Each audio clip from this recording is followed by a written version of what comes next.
So welcome again to all of you. अब हम इस वीडियो के अंदर कांग्रेस के प्रभुत्व की प्रकृति और दूसरा कम्युनिस्ट पार्टी ऑफ इंडिया के बारे में हम पढ़ेंगे। तो चलिए शुरू करते हैं कांग्रेस के प्रभुत्व की प्रकृति। भारत एकमात्र ऐसा देश नहीं है जो पार्टी के प्रभुत्व के दौर से गुजरा हो। अगर हम दुनिया के बाकी मुल्कों पर नज़र दौड़ाएं तो हमें एक पार्टी के प्रभुत्व के बहुत सारे उदाहरण मिलेंगे। यानी कि एक ही पार्टी जो है वो चलती रही, एक पार्टी ने ही काफ़ी सालों तक राज किया या एग्जिस्टेंस रहा उसका। तो कहता है अनेक देशों के बहुत सारे उदाहरण मिलेंगे। बहरहाल बाकी मुल्कों में एक पार्टी के प्रभुत्व और भारत में एक पार्टी के प्रभुत्व के बीच में काफ़ी फ़र्क है। कहता है दूसरे देशों में एक ही पार्टी की सरकार बनाए जो बनी रही है या भारत में जो एक पार्टी की सरकार बनी रही है, दोनों में काफ़ी फ़र्क है। बाकी मुल्कों में एक पार्टी का प्रभुत्व लोकतंत्र की कीमत पर कायम हुआ। कुछ देशों मसलन चीन, क्यूबा और सीरिया के संविधान में सिर्फ एक ही पार्टी को शासन की अनुमति दी गई। अगर हम बात करते हैं कि सीरिया की अगर हम बात करें या क्यूबा की बात करें, चीन की बात करते हैं, तो वहाँ पे सिर्फ एक ही पार्टी के शासन की अनुमति दी गई है। कुछ और देश जैसे कि म्यांमार, बेलारूस, इरिट्रिया में एक पार्टी का प्रभुत्व कानूनी और सैन्य उपायों के चलते कायम है। यानी कि यहाँ अगर हम बात करें तो ये म्यांमार की बात करें या बेलारूस और इरिट्रिया की बात करें तो यहाँ पर मिलिट्री की हेल्प से जो था वो लॉ एंड ऑर्डर जो था वो एस्टैब्लिश किया गया। अब से कुछ साल पहले तक मैक्सिको, दक्षिणी कोरिया और ताइवान भी एक ही पार्टी के प्रभुत्व वाले देश थे। यानी कि अगर हम बात करें तो मैक्सिको, साउथ कोरिया और ताइवान में भी एक ही पार्टी का सिस्टम चल रहा था। भारत में कायम एक पार्टी का प्रभुत्व इन उदाहरणों से कहीं अलग है। यहाँ एक पार्टी का प्रभुत्व लोकतांत्रिक स्थितियों में कायम हुआ। अनेक पार्टियों ने मुक्त और निष्पक्ष चुनाव के माहौल में एक दूसरे से होड़ की और तब भी कांग्रेस पार्टी एक के बाद एक चुनाव जीतती गई। दक्षिणी अफ्रीका में रंगभेद नीति की समाप्ति के बाद अफ्रीकन नेशनल कांग्रेस का भी कुछ योगदान रहा। चलिए हम यहाँ पर एक और कंट्री की बात करते हैं, जिसे कि और एक और पार्टी की बात करते हैं इंटरनेशनल। जैसा कि अभी आपको बताया था मैक्सिको की बात कर रहे थे, तो यहाँ हम उसी की बात करते हैं, PRI, इस इंस्टीट्यूशनल रेवोल्यूशनरी पार्टी, स्पेनिश में इसे PRI कहा जाता है, का मैक्सिको में लगभग 60 सालों तक शासन रहा। इस पार्टी की स्थापना 1929 में हुई थी। याद रख लीजिएगा 1929 में पार्टी बनी, तब इसे नेशनल रेवोल्यूशनरी पार्टी कहा जाता था। इसे मैक्सिकन क्रांति की विरासत हासिल थी। यानी कि जो मैक्सिको में जो रेवोल्यूशन हुई थी उसे इसे विरासत हासिल थी। मूल रूप से PRI में राजनेता और सैनिक नेता, मजदूर और किसानों का संगठन था तथा अनेक राजनीतिक दलों समेत कई किस्म के हितों का संगठन था। Basically it was an just an organization, एक ऑर्गेनाइजेशन था जिसमें कि लीडर्स, सैनिक नेता जिसको हम बोलेंगे, लेबरर्स, फार्मर्स, ये सारे इसी के अंदर आ जाते थे। समय बीतने के साथ साथ PRI के संस्थापक प्लूटार्को इलियास कैलास ने इस संगठन पर कब्जा जमा लिया। यानी कि इसके जो संस्थापक थे प्लूटार्को इलियास का इसके ऊपर कब्जा हो गया था और इसके बाद नियमित रूप से होने वाले चुनावों में हर बार PRI की ही विजय होती रही। बाकी पार्टियां बस नाम की थी ताकि शासक दल को वैधता मिली रहे। यानी कि बाकी पार्टियां कुछ खास नहीं कर पाती थी और यही पार्टी जो थी वो मेन पार्टी बनकर रही। चुनाव के नियम इस तरह तय किए जाते थे कि PRI की जीत हर बार पक्की हो। यानी कि आप देख सकते हो कि किस तरह करप्शन का बोलबाला था।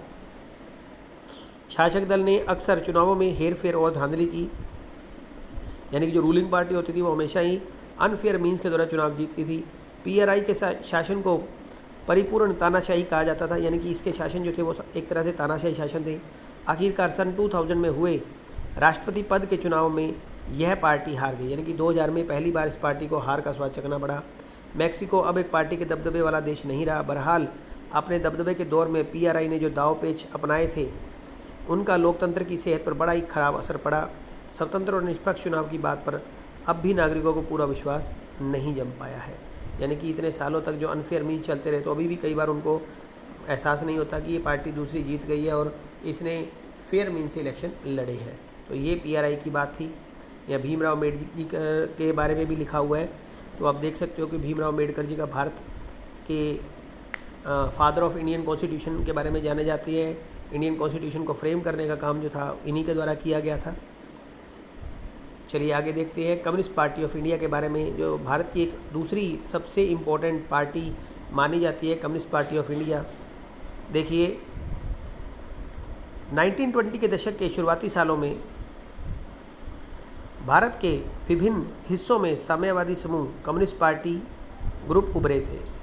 ये रूस की बोल्शेविक क्रांति से प्रेरित थे और देश की समस्याओं के समाधान के लिए साम्यवाद की राह अपनाने की तरफदारी कर रहे थे। यानी कि ये पार्टी जो थी वो पूरी तरह से जो साम्यवादी समूह की पार्टी थी, कम्युनिस्ट पार्टी की, और जो रूस के अंदर बोल्शेविक क्रांति हुई थी उससे यहाँ के जो लोग थे वो बहुत ज़्यादा इंस्पायर थे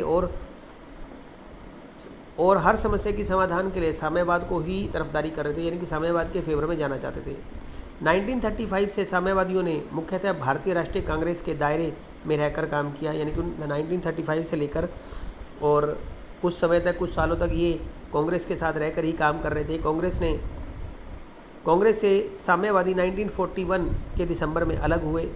इस समय साम्यवादियों ने नाजी जर्मनी के खिलाफ लड़ रहे ब्रिटेन को समर्थन देने का फैसला किया। दूसरी ओर गैर कांग्रेस पार्टियों के विपरीत कम्युनिस्ट पार्टी ऑफ इंडिया के पास आज़ादी के समय एक सुचारू पार्टी मशीनरी और समर्पित काडर मौजूद थे। यानी कि अगर हम बात करें तो इस पार्टी के पास अच्छी खासी पॉपुलैरिटी थी और इसके पास देश की आज़ादी के समय कहते हैं सुचारू पार्टी मशीनरी,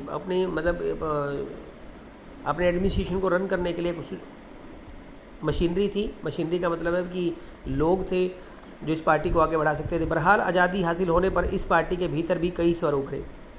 इस पार्टी के सामने मुख्य सवाल यह था कि आखिर जो आज़ादी देश को हासिल हुई है उसकी प्रकृति कैसी है, क्या हिंदुस्तान सचमुच आज़ाद हुआ है या ये आज़ादी झूठी है। यानी कि ये मान रहे थे कि अभी आज़ादी जो हमें पूर्णतः मिली नहीं है और ये झूठी आज़ादी है। आज़ादी के तुरंत बाद भारतीय कम्युनिस्ट पार्टी का विचार था कि 1947 में सत्ता का जो हस्तांतरण हुआ है, यानी कि जो ये पावर जो ट्रांसफ़र की जा रही है वह सच्ची फ्रीडम नहीं है, यानी कि सच्ची आज़ादी नहीं है, भी सचमुच भारत जो है वो आज़ाद नहीं हुआ था। इस विचार के साथ पार्टी ने तेलंगाना में हिंसक विद्रोह को बढ़ावा दिया। यानी कि यहाँ जो थी पार्टी ने गलती की बहुत बड़ी, और तेलंगाना जो आज का हिस्सा है, आज का बना हुआ है, उसमें हिंसक विद्रोह को बढ़ावा दिया। साम्यवादी अपनी बात के पक्ष में जनता का समर्थन हासिल नहीं कर सके और इन्हें सशस्त्र सेनाओं द्वारा दबा दिया गया, यानी कि मिलिट्री की पावर से इनको दबा दिया गया। मजबूरन इन्हें अपने पक्ष को लेकर पुनः विचार करना पड़ा। 1951 में साम्यवादी पार्टी ने हिंसक क्रांति का रास्ता छोड़ दिया और आने वाले आम चुनावों में भाग लेने का फैसला किया। पहले आम चुनावों में भारतीय कम्युनिस्ट पार्टी ने 16 सीटें जीती, जैसा कि मैं पहले भी बता चुका हूँ, और वह सबसे बड़ी विपक्षी पार्टी बनकर उभरी। इस दल को ज़्यादातर समर्थन आंध्र प्रदेश, पश्चिम बंगाल, बिहार और केरल में मिला था। यानी कि इन एरियाज़ में इस पार्टी को जो था वो अच्छा समर्थन मिला था। भारतीय कम्युनिस्ट पार्टी के प्रमुख नेताओं में S.K. गोपालन, ये नाम याद कर लीजिए, बहुत ही इंपॉर्टेंट है। यानी कि पार्टी के प्रमुख नेता थे S.K. गोपालन, S.A. Dange, E.M. नाम्बूदरीपाद, P.C. Joshi, Ajay Ghosh और P. सुरेंद्रैया के नाम लिए जाते हैं। चीन और सोवियत संघ के बीच विचारात्मक अंतर आने के बाद भारतीय कम्युनिस्ट पार्टी 1964 में एक बहुत बड़ी टूट का शिकार हुई, यानी कि आपस में बिखर गई थी। सोवियत संघ की विचारधारा को ठीक मानने वाले भारतीय कम्युनिस्ट पार्टी में रहे, यानी कि जो लोग सोवियत संघ की विचारधारा को ठीक मानते थे वो भारतीय कम्युनिस्ट पार्टी में रह गए, जबकि इसका विरोध में राय रखने वाले भारतीय कम्युनिस्ट पार्टी M. मार्क्सवादी, जो इन्होंने अपने नाम के साथ लगा लिया था, या CPIM के नाम से अलग दल बनाया, ये दोनों दल आज तक कायम है भारत में। तो किस तरह से आपने देखा कि भारत में कम्युनिस्ट पार्टी बनाई गई। 1925 में इसका स्थापित ये पार्टी जो थी वो 1964 तक इकट्ठी रही। 1964 में एक बहुत बड़ी टूट का शिकार हुआ। टूट के शिकार का रीज़न कि जो भारतीय और सोवियत संघ की विचारधारा को मानने वाले थे वो CPI में रह गए, और जो इसके विरोध में थे इस पार्टी के वो CPIM, उन्होंने अपना एक दल बना लिया। तो आगे हम देखेंगे, अगली पार्टी के बारे में आगे देखेंगे अगले वीडियो में।